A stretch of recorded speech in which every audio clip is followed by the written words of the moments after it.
I've been attached with the feeling of now waking up with you by my side.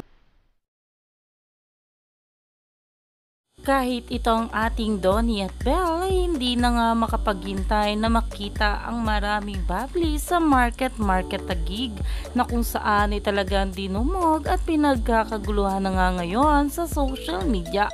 Lalong-lalo pa nga ngayon na talagang nag-post na nga itong ating Donnie Pangilinan at talagang pa-IG stories nga ito ng ating couple at hindi talaga ito nawawala sa kanila.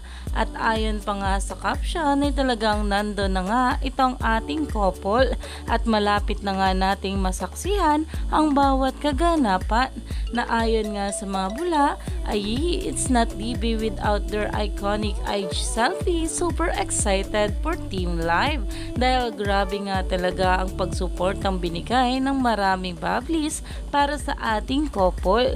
Kaya naman abang-abang nga tayo sa bawat ayuda mamaya sa mall show ng ating couple sa Can't Buy Me Love.